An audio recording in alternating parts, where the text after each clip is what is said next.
Assalamualaikum warahmatullahi wabarakatuh. Yang terhormat Putri sebagai dosen pembimbing saya. Perkenalkan, nama saya Nanda Wijaya. Ibu boleh panggil saya Nando.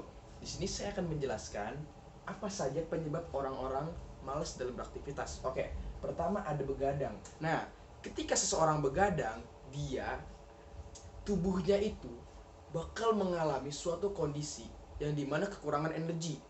Ketika dia bangun tidur dia akan lusuh, ketika dia bangun tidur dia akan tidak fokus dan males.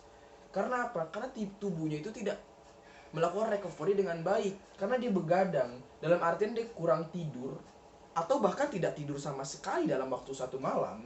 Itu yang menyebabkan banyak sekali perubahan dalam tubuhnya. Maksudnya apa? Jadi tubuh kita itu memiliki banyak zat-zat beracun yang masuk dalam tubuh kita, seperti dari asap kendaraan atau yang lainnya. Ketika kita tidur, itu zat-zat itu akan dibuang melalui keringat kita ketika kita tidur. Tapi kalau kita begadang, otomatis paginya kita akan malas, badan kita pada sakit karena semua zat-zat penyakit itu nggak keluar. Jadi ketika kita beraktivitas kita akan malas, kita akan nggak enak, kita akan lusuh. Nah, kedua, kurangnya cairan. Manusia memerlukan cairan, khusus air putih, sekitar 2 liter. Itu paling paling dikit. Paling dikit lagi 1 liter. Nah, kalau misalnya kurang dari literan-literan itu, kita akan mengalami tidak fokus, kita akan mengalami kecapaian, dan kita akan mengalami lupa ingatan mungkin. Mungkin lupa ingatan karena kita nggak fokus, kita nggak tahu ketika kita ngomong sama orang, orang ngomong kita nggak konsen, kita udah lupa apa yang diomongin. Karena apa? Karena kita kurang cairan, itu menyebabkan kita malas beraktivitas. Nah, kemudian ada kurang olahraga. Ini sangat penting. Ketika kita berolahraga di pagi hari, maka hari-hari kita berikutnya, yaitu sekitar siang dan sore, itu akan lebih produktif. Karena apa? Ketika kita olahraga, ada zat endorfin dalam otak kita, itu yang membuat kita lebih semangat, kita lebih senang, dan kita lebih fokus dalam menjalani kehidupan. Kemudian ada ini, sering menggunakan gadget. Ketika kita sering menggunakan gadget dalam kehidupan sehari-hari, memang gadget itu memiliki dampak positif, tapi ada dampak negatifnya juga.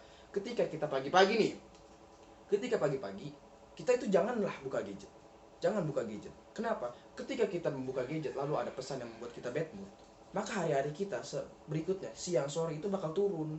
Mood kita akan turun karena ada sebuah notif yang kita kan nggak bisa menebak gitu ya. Ada sebuah notif yang merusak mood kita di pagi hari, maka pagi-pagi itu akan jadi penentu waktu kita berikutnya. Tapi kalau ketika kita mengurangi gadget dengan cara kita bangun tidur, kita beraktivitas dulu seperti olahraga, menyapu, ngepel, ngasih makan burung, ngasih makan ayam, nah itu bakal bikin kita lebih produktif berikutnya. Nah, kemudian ini stres.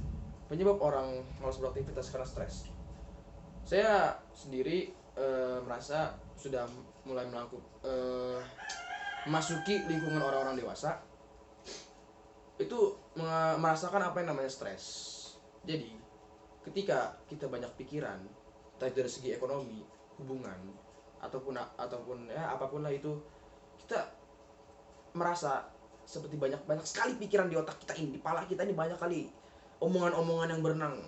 Nah, jadi kalau misalnya kita kebanyakan pikiran, kita stres mulu, hari-hari kita dari pagi, siang, sore, ke malam lagi, itu akan buruk. Kinerja kita akan buruk di kampus, kinerja kita akan buruk di kantor.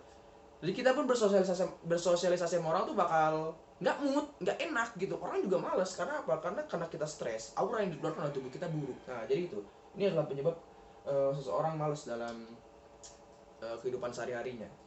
Ada begadang, kurang cairan, olahraga, sering makan gadget, dan stres. Kurang lebih seperti itulah, Bu, penyebab orang-orang malas beraktivitas ya. Demikian presentasi dari saya. Bila ada kekurangan mohon dimaafkan. Wassalamualaikum warahmatullahi wabarakatuh.